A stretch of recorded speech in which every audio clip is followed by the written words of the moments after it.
प्रेरणास्थान प्रेरणा कुठे दिली यांच्या पावन स्मृतीसाठी अभिवादन करतोय. संत गाडगे बाबा यांच्या पावन स्मृतीस अभिवादन करतोय. डॉक्टर बाबासाहेब आंबेडकर यांच्या पावन स्मृतीस अभिवादन करतो आहे. शिवरायांना मानवंदना करतो आहे. शाहू फुले यांच्या पावन स्मृतीस अभिवादन करतो आहे. आणि जो आज आपण इथे कायदेविषयक सहाय्य सल्ला आणि जनजागरणाचा कार्यक्रम केला आहे तो आपल्या विद्यार्थ्यांच्या अत्यंत अभ्यासक्रमाचा भाग म्हणून आपण केला. विचार मंचावर आजच्या कार्यक्रमाचे प्रमुख अतिथी सन्माननीय प्रमुख न्यायदंडाधिकारी श्री उबाळे साहेब,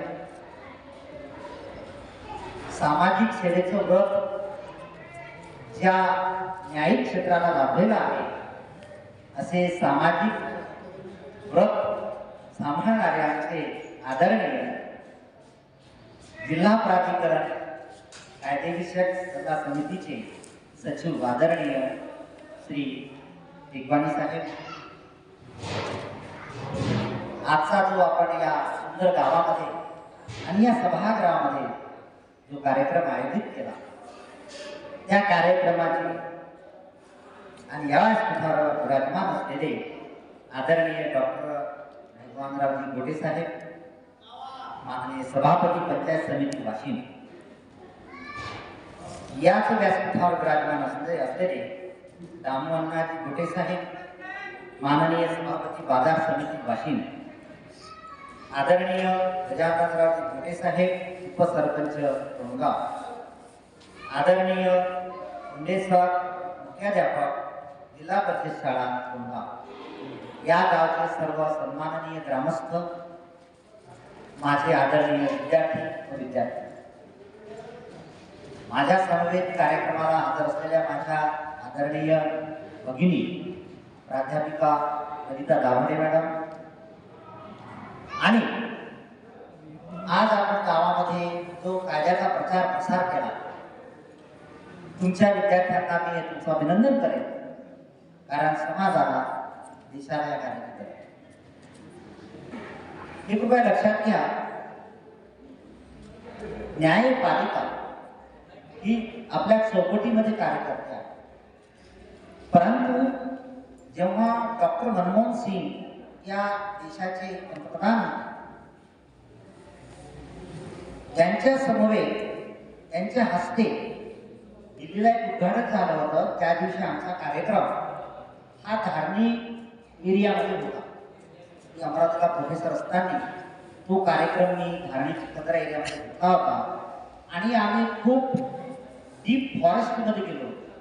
रात्रीचे 9 वाजता आमची पथनाटिका झाली होती. तुम्ही मला असं आठवतं, रात्रीचे 9 वाजता लाईट नव्हते गावामध्ये, त्या गाडीच्या लाईट चालू करून ते पथनाटिका केली होती. आजही आम्हाला वाटतं कोटू बाबाच्या सरस्वती पथनाटिका होती आणि त्या ठिकाणी ती पथनाटिका आम्ही खूप चांगल्या तऱ्हेने सादर केली. तर सांगण्याचं तात्पर्य, आज न्यायपालिका यामध्ये मी तर विद्यार्थ्यांना म्हणतो की लिगल एज्युकेशन पेक्षा देशाला गरज आहे जस्टिस एज्युकेशन. म्हणजे तुम्ही जे पेपर लिहिता आणि पास होता आणि तुम्हाला लॉची डिग्री मिळून तुम्ही वकील होता, आणि वकील झाल्यानंतर जेव्हा आपल्याला ॲडव्होकेटचा अर्ज लिहिता येत नाही, हा एक वेगळा भाग तरी असला, पण समाजाचं दुःख समाजातून नसलेल्या व्यक्तीला नसावं हा महत्त्वाचा प्रश्न. आणि म्हणून कायद्याच्या व्यक्तिमत्वाने समाजामध्ये जाऊन समाजाच्या ज्या काही समस्या आहेत त्या कशा दूर करता येतील हे करण्याचं कार्य तुम्हाला केलेलं आहे. आणि हेच खरं सामाजिक सेवेचं व्रत आहे. कृपया लक्षात घ्या, आज न्यायपालिकेमध्ये तुम्हाला आपण आता नुकताच एक कार्यक्रम जागतिक महिला दिनानिमित्त आपण महत्त्वाचा घेतला, ट्रान्सजेंडरचा आपण कार्यक्रम घेतला. आपण महाविद्यालयामध्ये ट्रान्सजेंडर बोलवले होते, त्यांचं दुःख आपण बघितलं. उत्कृष्ट कार्यक्रम तुमच्या सहकार्याने आपण घेतलं महाविद्यालयामध्ये, आणि नानसाची केस तुम्ही बघितली, त्याचे सर अविभाज्य घटक आहे. की नासाने जे पिटिशन केलं सुप्रीम कोर्टामध्ये ट्रान्सजेंडरच्या संदर्भात हा किती अनमोल असा कार्य त्यांच्या हस्ते त्यांच्या राईट्स करता सुप्रीम कोर्टाने न्याय निर्माण केला तो अवस्मरणीय या देशाकरता आहे. आणि हे नासाचं कार्य किंवा या प्राधिकरणाचं कार्य तुमच्या आमच्या सेवेकरता अत्यंत अनमोल आहे असं मी मानतो. आणि त्या सेवेचे घटक म्हणून या कार्यक्रमाचे अतिथी आम्हाला प्राप्त झाले हा आपल्या महाविद्यालयाचा आणि आपल्या कार्याचा हा गौरव आहे असं मी मानतो.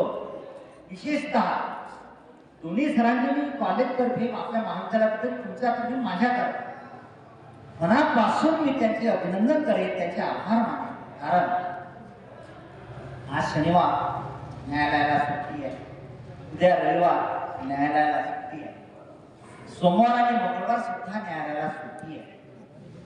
अशी शासकीय सुट्टी असल्यानंतर हा एक जबाबदारी म्हणून एक आपलं सामाजिक व्रत आहे. या अधिपत्याखाली त्या सुट्टीचा कोणताही विचार न करता आदरणीय टिपाणी साहेब आणि निवाडी साहेब हे दोन्ही न्यायमूर्ती या ठिकाणी आले. खरंच सर तुमचे आम्ही खूप खूप आभार मानतो. हे कार्याला समर्पण म्हणतात. कारण हा समर्पण शब्द मी सहयोगाच्या संस्थापिका माता निर्मला देवी यांनी जेव्हा विरंगणावर काम केलं, she was a doctor by profession. Her husband was the first secretary in Lal Bahadur Shastri ministry भारताची. त्यांचे बंधू साळवे साहेब ज्यांनी भूषण जाधवची केस इंटरनॅशनल चालवली हे साळवे साहेब त्यांचे भाऊ माताजींचे. असा कुटुंबातून त्यांनी महिलांसाठी समर्पणाने जे काम केलं, समाजाकरता जे काम केलं ते अनमोल असं काम. आणि म्हणून सेवा परमो धर्म हा अत्यंत महत्वाचा संदेश आपल्या कार्यामध्ये जनतेकरता असला पाहिजे असं मी मानतो. जेव्हा या कार्यामधून मी गावामध्ये जेव्हा शिकवतो तेव्हा महाभारताचं उदाहरण मला नेहमी सांगावं, रामायणाचं उदाहरण मला नेहमी सांगावं असं वाटतं.